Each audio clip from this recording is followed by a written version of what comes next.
So yes, the U.S. men's national team has qualified for the 2022 World Cup, but Gregg Berhalter is driving the bus at the moment, and I think just we thought he just it was Gregg Berhalter has done the bare minimum, which was to get the U.S. men's national team back to the World Cup, which is what you would expect with a roster of this quality. And he did the bare minimum. If you look back at the 2014 World Cup qualifying campaign by Jurgen Klinsmann, which with much less talent on that squad, and what really was a peak Costa Rican side as well when you think about it. And Mexico was obviously very talented but struggled. He ended up being top in World Cup qualifying. Obviously, he didn't go as well in 2018, but I just think that's we've seen Berhalter done the bare minimum. He's not brought anything other than that. He's brought us the bare minimum. I feel like that's what we saw tonight. Again, losing again against Costa Rica in Costa Rica, against a B/C squad from them. We had very questionable midfield again of Acosta, Adams, and Musa, and I feel like we're never gonna be able to create with that midfield. It's not gonna work having both Acosta and Adams. Adams is a great number six. He's just puts out fires constantly. He's so good defensively, but Kellen Acosta, he's just not an eight. He's really not a good enough eight for the international level. Maybe he can get things done on occasion against some lower end Concacaf teams, or he can get things done, in some finals. He's that type of player. I feel like he's more of that type of player where I really wouldn't mind in a gritty matchup against a team where we're clearly overpowered again, but we're playing a B/C side from Costa Rica, and that's where I feel we should have had Luca de la Torre out there with Musa. And then again, also looking at what happened when Luca de la Torre came on the pitch, he basically was just dropping back so deep to the ball rather than being able to get into those higher up the pitch, get into those half spaces, which I think is what he really brings that Musa doesn't. De la Torre really likes to get in those half spaces and connect, but he was having to drop back to the ball because he was on the side that Anthony Robinson was. And of course, Anthony Robinson always is just given the freedom to bomb forward. It's like if we have Marcelo and Danny Alves as our fullbacks rather than Anthony Robinson and Shaq Moore / DeAndre Yedlin in these last couple matches. So, and what usually happens there, when you have Anthony Robinson overlapping, then usually you have to have a guy like Pulisic either come back to the ball also and tuck in, or Reina do the same. And Berhalter ball is so methodical, and we saw that tonight. There was clearly some moments, a lot of set pieces. Obviously, there's just those little kind of shining moments. You saw a really good, I think it was a 70th minute, Reina and Pulisic connected a beautiful little pass to Pulisic that found him for like kind of a half chance.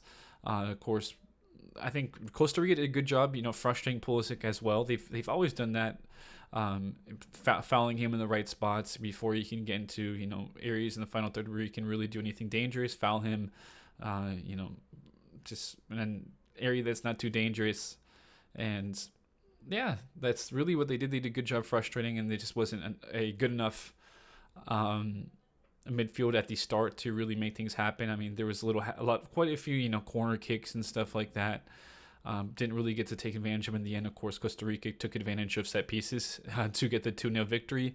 But again, like I said, Berhalter did the bare minimum. We're back in the World Cup, but when you look at the roster selection, the tactics, I don't think he's the right guy to get the most out of this group in this World Cup, personally.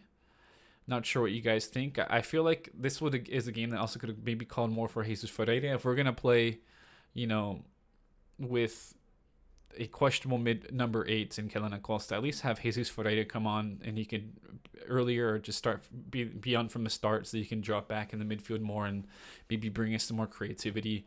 I mean, there's just no connection between the midfield and the attack, and that's generally been the problem with Berhalter ball, and it was pretty obvious tonight, in my opinion.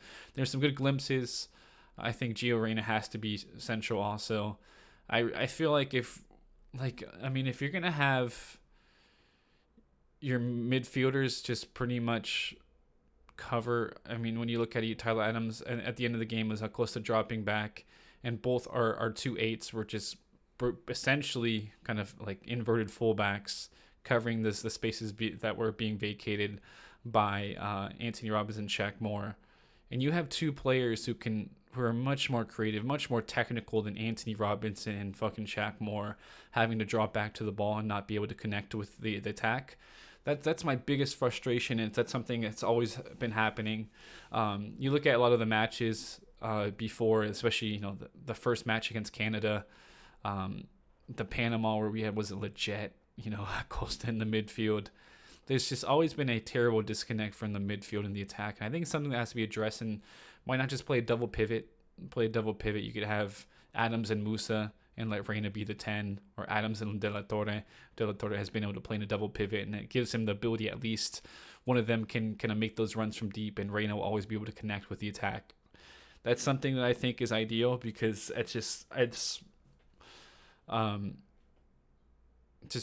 we don't have the creativity in the backline either. When you have the backline of Anthony Robinson, Walker Zimmer, Miles Robinson, like any of those guys can like pick up passes at least.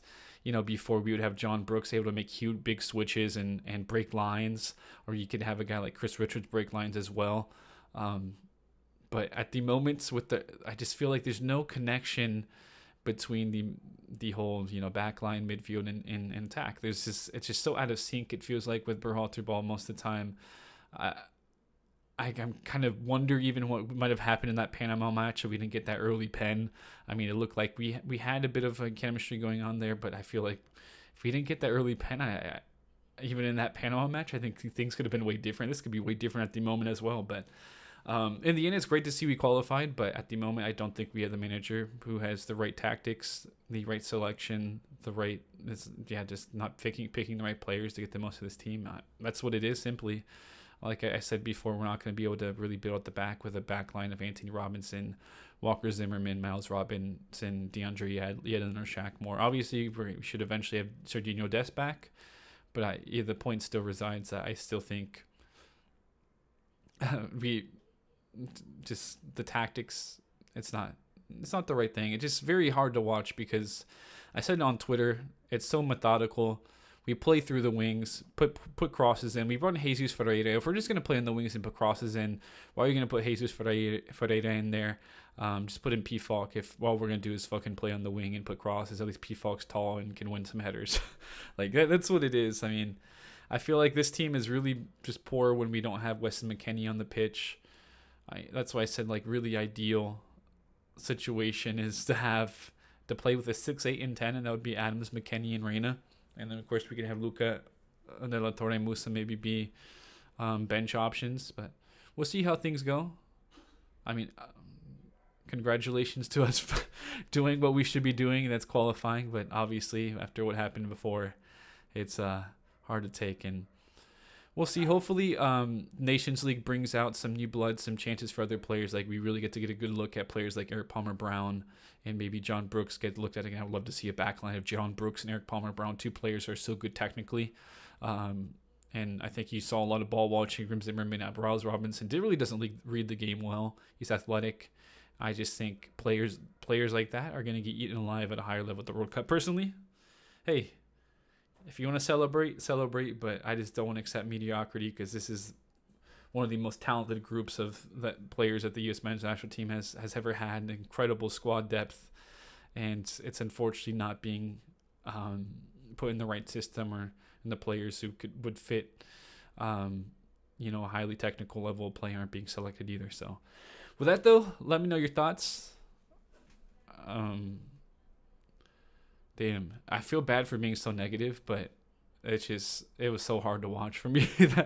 Especially later in that game, where just the typical Berhalter ball, slow, methodical, overlapping fullback, put a cross in or recycle possession. That's Berhalter ball. You get the ball to the wing, wait, or kind of play the ball around, wait for the overlap to be beyond. Then either a poor cross is put in, or we recycle possession and the cycle restarts. With that, guys, though, thank you all for tuning in. Let me know your thoughts on finally being back in the World Cup, Costa Rica match, what you see in store for us in the World Cup. But I think we definitely need to see some changes tactically and selection wise from Berhalter if you want to have a really good run in the World Cup. Because I really think this is a team that can make some noise in World Cup with a good draw and some matchups going our way in the knockout rounds. We could certainly make a maybe a quarterfinal run, and maybe, who knows, semifinals. That's probably far out of reach, but you have to dream. With that, thank you all for tuning in, though. I'll hit the like button. Leave your thoughts. I'll be silent now. Love you guys, and I'll catch you guys later.